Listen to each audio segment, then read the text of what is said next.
ውድ የፈታ ቤተሰቦች የከበረ ሰላምታችን በእያላችሁበት ይድረሳችሁ። ዕለተ ማክሰኞ የረፋድ መረጃ ነው ብለናል። እንደተለመደው መረጃውን በቅድሚያ በማስተዋወቅ እንጀምር። በኤርትራ ጉዳይ አዲስ አበባ ላይ ተመክሯል። ነገሮቹ ከረርና ጠበቅ እያሉም ነው። ጥንቅራችን ከያዛቸው መረጃዎች መካከል አንዱ ነው። የቀድሞ የሰላም ሚኒስትር አቶ ታዬ ደንደአ ትላንት ማምሻውን 10 ሰዓት አካባቢ በፖሊስ ቁጥጥር ስር የዋሉ መሆኑን የሚያመለክቱ መረጃዎች ወጥተዋል። በጥንቅራችን ከተያዙት መረጃዎች መካከል ነው። የቀድሞ የህወሓት ከፍተኛ አመራሩና የትምህርት ሚኒስትር ዴኤታው ፕሮፌሰር ክንደያ አዲሱ ስምረት ፓርቲያቸው ህወሓት መሆን ኢህአዴግ ሲቀርብበት የቆየውን ትችት የሚያርም ነው ብለዋል። ከፍተኛ አመራሩ አዲስ በተሰራጨ ቃለ ምልልሳቸው በርካታ ወቅታዊና አነጋጋሪ ጉዳዮችን አንስተዋል። መረጃ የጥንቅራችን አካል ነው። ከሰሞኑ ከኢትዮጵያ ጠቅላይ ሚኒስትር እጅ የሀገሪቷን ከፍተኛ የሜዳሊያ ሽልማት የተቀበለው ቢል ጌትስ ሀብቱን በተመለከተ ለአፍሪካ ያለውን እቅድ ይፋ አድርጓል። የማይክሮሶፍት መስራች ቢል ጌትስ በቅርቡ ከሀብቱ አብዛኛውን ሰጥቶ ማረፍ እንደሚፈልግ ተናግሮ ነበር። ከነ ሀብት የምቀበር የሚመስላችሁ ሰዎች ካላችሁ ተሳስታችኋል ማለቱ ይታወሳል። ታዲያ ከሀብቱ አብዛኛውን ለአፍሪካ ለመስጠት መወሰኑ ተሰምቷል። የሀገራዊ ምክክር ኮሚሽነር ከኃላፊነት መልቀቃቸው ተሰምቷል። መረጃው ዝርዝር አለው። ሁለተኛው ዙር የዩክሬን ሩሲያ ድርድር ያለ ውጤት ተጠናቋል።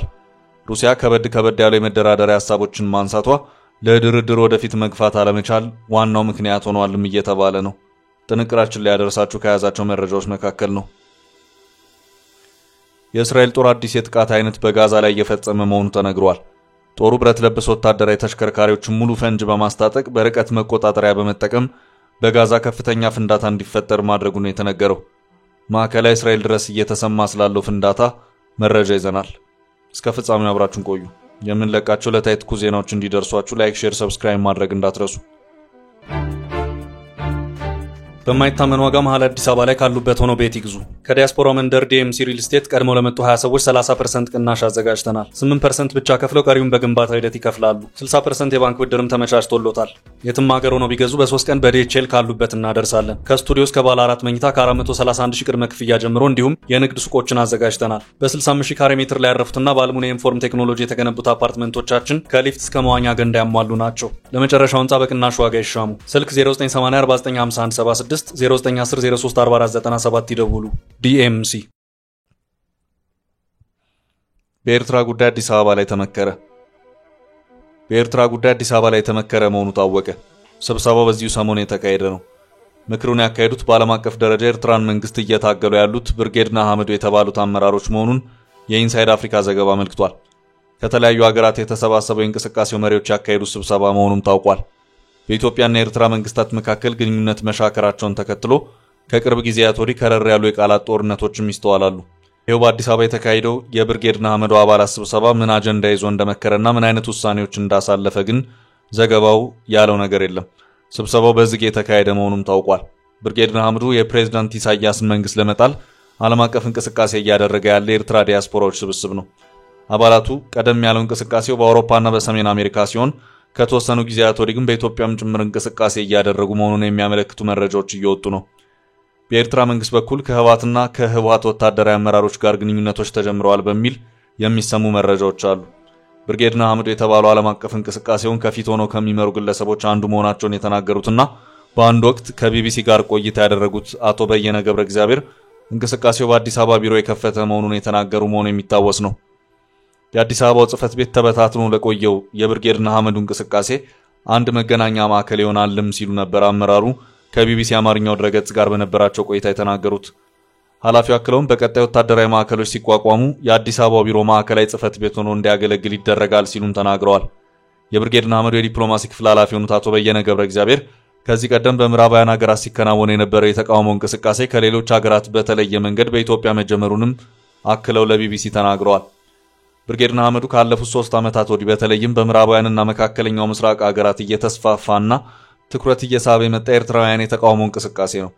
ደጋፊዎቹ በሚያደርጉት ሰማያዊ ቲሸርት የሚለየው ይህ እንቅስቃሴ ሰማያዊ አብዮት በሚል መጠሪያው ይታወቃል። የብርጌድ ንሓመዱ ደጋፊዎች የተቃውሞ እንቅስቃሴያቸውን የጀመሩት የኤርትራ መንግስት በተለያዩ ሀገራት የሚያዘጋጃቸውን ክብረ በዓሎችና ዝግጅቶች በማወክ ነው። እንቅስቃሴው ለፕሬዝዳንት ኢሳያስ መንግስት የሚላከው የዲያስፖራ ገንዘብ ቀሪ እንዲሆን ከፍተኛ ትግል ሲያደርግም ይታያል። በዚህም በፕሬዝዳንት ኢሳያስ መንግስት ደጋፊዎችና የብርጌድ ንሓመዱ አባላት መካከል በየሀገሩ ከባድ ረብሻዎች ሲታዩም ነበር። አሜሪካ፣ ዩናይትድ ኪንግደም፣ እስራኤል፣ ካናዳ፣ ጀርመን፣ ስዊድን እና ስዊዘርላንድ የኤርትራ መንግስትን በሚደግፉ ፌስቲቫሎች ላይ ረብሻ ያጋጠመባቸው ሀገራት ናቸው። በእነዚህ ረብሻዎች ወቅት የመንግስት ደጋፊ በሆኑና በተቃዋሚ ኤርትራውያን መካከል በሚፈጠሩ ግጭቶች ምክንያት በተደጋጋሚ የጸጥታ ኃይሎችን ጨምሮ በሰዎች ላይ ጉዳት ደርሷል። አንዳንዶቹ እንቅስቃሴዎችም ጉዳት አድርሰዋል በሚል በአንዳንድ አውሮፓ ሀገራት እስከ ክስ ያመሩበት ሁኔታም አለ።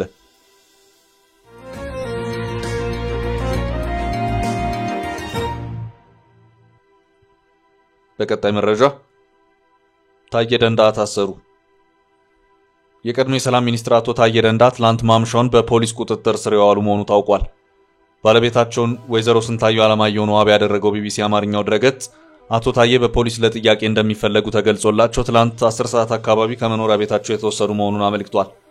አቶ ታዬ ከዚህ ቀደምም አቃቤ ሕግ ባለፈው ዓመት ሚያዝያ ወር ላይ 3 ክሶች መስርቶባቸው ጉዳያቸውን በእስር ሆነው ሲከታተሉ የነበሩ ሲሆን ከ3ቱ መካከል በሁለቱ ነጻ ተብለው ውጭ ሆነው እንዲከራከሩ በዋስ የተለቀቁበት ሁኔታ ነበር። አቶ ታዬ ነጻ የተባሉት ሁከትና ብጥብጥ በማነሳሳትና ለጸረ ሰላም ኃይሎች ድጋፍ ማድረግ በሚሉት ክሶች የነበረ መሆኑ የሚታወስ ነው። በዚህም በፌዴራል ከፍተኛ ፍርድ ቤት ልደታ ምድብ ሁለተኛ ህገ መንግስትና በህገ መንግስት ላይ የሚፈጸሙ ወንጀሎች ችሎት ከ3 ክሶች መካከል በሁለቱ በነጻ ተሰናብቶ እንደነበርም ዘገባው አስታውሷል። አቶ ታዬ ተከላከሉ የተባሉት የጦር መሳሪያ ግን መተላለፍ ወንጀሎች ከሚለው ጋር በተያያዘ በቀረበባቸው ክስ ነበር። ሆኖም በቢቢሲ መረጃ መሰረት አቶ ታዬ በትላንትናው ዕለት በጸጥታ ኃይሎች በቁጥጥር ስር ከመዋላቸው በቀደመ ጊዜ ቀጠሯቸው መሰረት ከሰዓት በፊት ፍርድ ቤት ቀርበው ነበር። በዚህም የጧቱ የፍርድ ቤት ውሎ ነጻ ተብለው በነበሩባቸው ሁለት ክሶች በድጋሚ እንዲታዩ የተወሰነ መሆኑን ጠበቃቸው አቶ አበራ ንጉሴ ነው ዋቢ አድርጎ ያመለከተው ዘገባው። አቶ ታዬ ከችሎት መልስ ከሰዓት በኋላ እንደታሰሩና ባለቤታቸው የት እንዳሉ እንደማይታወቁ ነግረውኛል ሲልም ቢቢሲ በዚሁ ዘገባው አመልክቷል። የጦር መሳሪያ ወንጀሎችን በተመለከተ የቀረበባቸውን ክስ እንዲከላከሉ ፍርድ ቤት ውሳኔ ያሳለፈ መሆኑን ያስታወሰው ዘገባው አቶ ታዬ ጠቅላይ ሚኒስትር አብይ አህመድንና ከንቲባ አዳነች አቤቤን ጨምሮ ጉዳዩን ያውቃሉ ያሏቸውን 5 የመንግስት ባለስልጣናት ለምስክርነት ጠርቶ የነበረ መሆኑንም አክሎ አስታውሷል።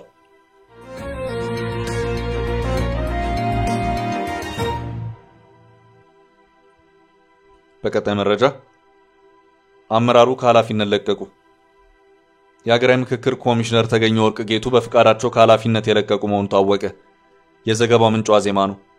በህዝብ ተወካዮች ምክር ቤት የተሾሙት አመራሩ ከ3 ዓመት በላይ አገልግለዋል። ተገኘ ወርቅ ኃላፊነታቸውን ለቀቁ የተባለው የኮሚሽነሩ ቆይታ በ1 ዓመት በተራዘመበት ወቅት ገደማ መሆኑን ይሄው ዘገባ አክሏል። ለኮሚሽኑ ቀደም ሲል በተሰጠው የሥራ ጊዜ ማገልገላቸው በቂ መሆኑን በመጥቀስ ኃላፊነቱ በቃኝ ያሉ መሆኑን ምንጮች ነግረውኛል ሲልም ዋዜማ አክሎ ጠቁሟል።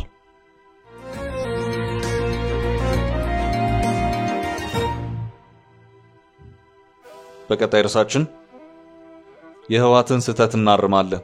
ፕሮፌሰር ክንደያ የቀድሞ የህወሓት ከፍተኛ አመራሩና የትምህርት ሚኒስትር ዴኤታው ፕሮፌሰር ክንደያ ገብረሕይወት አዲሱ ስምረት ፓርቲያቸው ህወሓትም ሆነ ኢህአዴግ ሲቀርብበት የቆየውን ትችት የሚያርም ነው ብለዋል። የኢትዮጵያ ብሔራዊ ምርጫ ቦርድ ለዲሞክራሲያዊ ስምረት ትግራይ ፓርቲ ወይም ስምረት ጊዜያዊ ምዝገባ ፍቃድ ግንቦት 18 ቀን 2017 ዓ.ም ሰጥቷል። የፓርቲው ምስረታ ዓላማና ርዕዮተ ዓለም በተመለከተ ለአዲስ ስታንዳርድ ገለጻ ያደረጉት ፕሮፌሰር ክንደያ ዲሞክራሲያዊ ስምረት ትግራይ ፓርቲ ወይም ስምረት የሚከተለው ርዕዮተ ዓለም ህወሓትንም ሆነ ኢህአዴግ በዓለም ማህበረሰብ ዘንድ ይቀርብባቸው የነበረውን ሂስ ከመሰረቱ የሚያርም ነው ሲሉ ተናግረዋል። ፕሮፌሰር ክንደያ ገብረሕይወት የፓርቲው ርዕዮተ ዓለም የዜጎች መብትና ነጻነት በከፍተኛ ደረጃ ማክበርና ማስጠበቅ የሚያስችል መሆኑን ገልጸው በሌላ በኩል ደግሞ ህወሓትም ሆነ ኢህአዴግ በዓለም ማህበረሰብ ዘንድ ይቀርብባቸው የነበረ ሂስን በመሰረቱ የሚያርም ነው ብለዋል።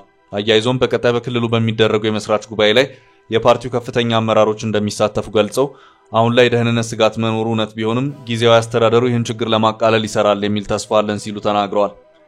የትግራይ ሰላምና መረጋጋት እውን ለማድረግ የበኩላችንን ሚና እንወጣለን ያሉት ፕሮፌሰሩ የፌዴራል መንግስትም እዚህ ላይ ትርጉም ያለው ስራ መስራት ይጠበቅበታል ሲሉ አጽንኦት ሰጥተዋል። በሌላ በኩል የዲሞክራሲያዊ ስምረት ትግራይ ፓርቲ ወይም ስምረት ይፋ የስራ መጀመር አስመልክቶ ባለፈው ሳምንት መጨረሻ ጋዜጣዊ መግለጫ የሰጡት የፓርቲው ኮሙኒኬሽን ኃላፊ አቶ ረዳይ አለፎም በትግራይ ከተካሄደው ደም አፋሳሽ ጦርነት በኋላ በክልሉ ያጋጠሙ ችግሮችን በአዲስ አስተሳሰብ መፍታት ስለሚያስፈልግ ፓርቲው መቋቋሙን መግለጻቸው አይዘነጋም። ዲሞክራሲያዊ ስምረት ትግራይ ፓርቲ ወይም ስምረት ፓርቲ ዋና ጽህፈት ቤቱን በመቀለ እንደሚያደርግና በቀጣይ አንድ ወር ውስጥ ከክልል እስከ ቀበሌ ያሉ አደረጃጀቶችን መፍጠር እንዲሁም የፓርቲውን አባላት ምልመላ እንደሚያካሂድ ተዘግቧል። በተጨማሪም ፓርቲው አዲስ አበባን ጨምሮ በተለያዩ አካባቢዎች አደረጃጀቶች እንደሚፈጥር የተገለጸ ሲሆን እነዚህ እንቅስቃሴዎች ከተጠናቀቁ በኋላ አንድ ወር ተኩል በሚሆን ጊዜ ውስጥ በትግራይ መስራች ጉባኤውን ለማካሄድ መታቀዱ እንዲሁ መገለጹ አይዘነጋም።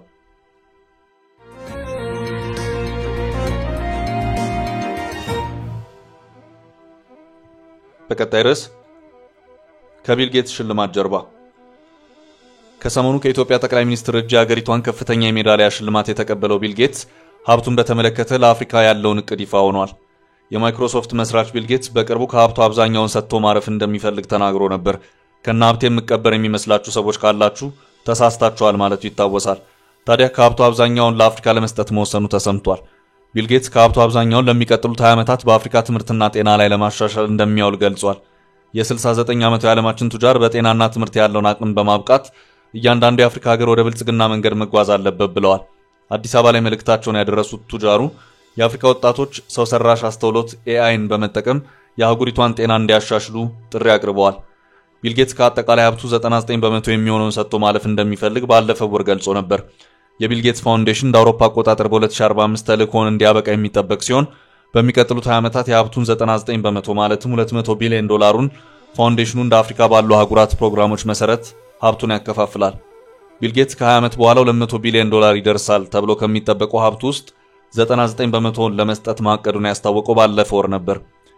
የባለሀብቱ ቢል ኤንድ ሜሊንዳ ጌትስ ፋውንዴሽን በ2045 ስራውን ያጠናቅቃል። የሞዛምቢክ ቀዳማዊ እመቤት ግራስ ማቼል የቢል ጌትስን ውሳኔ ያደነቁት ሲሆን ለአፍሪካ በሚያስፈልግ ጊዜ መጣ ብለውታል። ሚስተር ጌትስ በለውጥ ጎዳና ላይ ከኛ ጋር ለመጓዝ ባላቸው ጽኑ ቁርጠኝነት ላይ እንተማመናለን ብለዋል።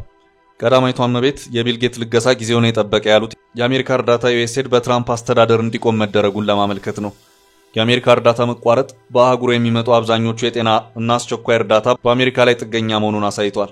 ይህን ተከትሎ ጌትስ በአፍሪካ ሀብቱ የጤና ችግሮችን ለመፍታት እንደሚውል ገልጿል። ጌትስ የሞባይል ስልኮች በአህጉሩ ባንክ ስርዓት ላይ አብዮታዊ ለውጥ ማምጣቱን ጠቅሰው ሰው ሰራሽ አስተውሎት ቀጣዩ የአህጉሪቱ መሳሪያ መሆን አለበት ብለዋል። ጌትስ ሩዋንዳን ምሳሌ ያደረገ ሲሆን አገሪቷ በእርግዝና ወቅት ከፍተኛ ስጋት ያለባቸውን ሴቶች በአልትራሳውንድ ምርመራ ጋር ኤአይ በመጠቀም የጤና ዘርፉን አዘምናለች ብለዋል። ጌትስ ፋውንዴሽን ቅድሚያ የሚሰጣቸው 3 ጉዳዮች መካከል አንዱ መከላከል የሚቻልን የእናቶችና ህጻናት ሞት እንዲበቃ ማድረግ ነው። ቀጣዩ ትውልድ በገዳይ ተላላፊ በሽታዎች እንዳይሰቃይ ማድረግና ሚሊዮኖችን ከድህነት ማውጣትም ፋውንዴሽኑ ቅድሚያ የሚሰጣቸው ጉዳዮች ናቸው። በ20 ዓመቱ ማጠናቀቂያ ላይ ፋውንዴሽኑ ስራ ላይ ፀሐይ ትጠልቃለች በማለት ስለ ፋውንዴሽኑ ወደፊት ተናግሯል። ጌትስ ባለፈው ወር በፋውንዴሽኑ አማካይነት ልገሳውን እንደሚያሳልጥ ገልጾ ነበር። ጌትስ ስሞት ሰዎች ስለኔ ብዙ ነገር መናገራቸው አይቀርም፣ ሀብቱን ይዞት ሞተ እንደማይሉ ግን ላረጋግጥላቸው ወዳለው ማለቱ ይታወሳል። ጌትስ ማይክሮሶፍትን የመሰረተው እንደ አውሮፓ አቆጣጠር በ1975 ሲሆን ካምፓኒው በዓለም የሶፍትዌር እና ሌሎች ቴክኖሎጂ ዘርፎች ገዢ ተቋም ሆኗል። ጌትስ የመስጠትን ጥሪነት እንደ ዋረን በፌት ካሉ ኢንቨስተሮች መማሩን ይገልጻል። ተቺዎቹ ግን እርዳታን ቢሊዮኖችን ታክስ ከመክፈል ለመዳን ይጠቀምበታል ይላሉ።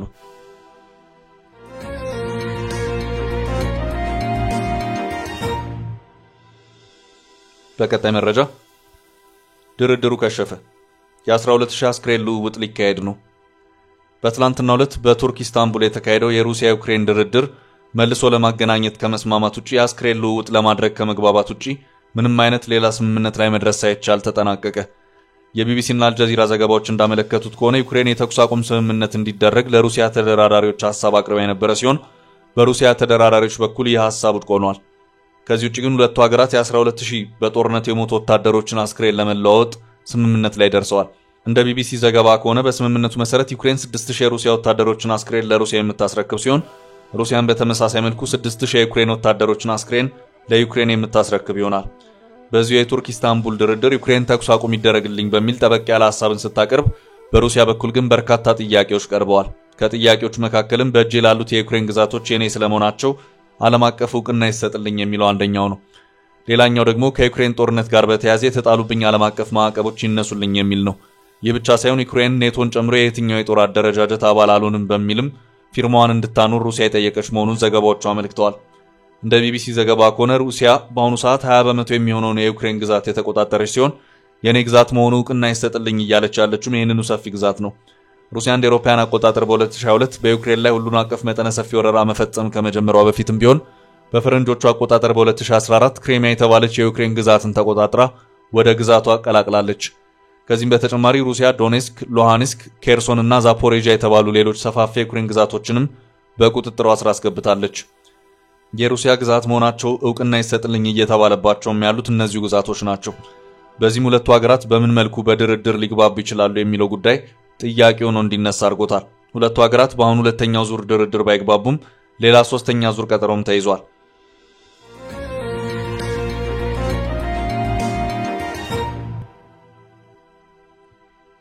በመጨረሻም ማዕከላዊ እስራኤል ድረስ የተሰማው የጋዛ ፍንዳታ።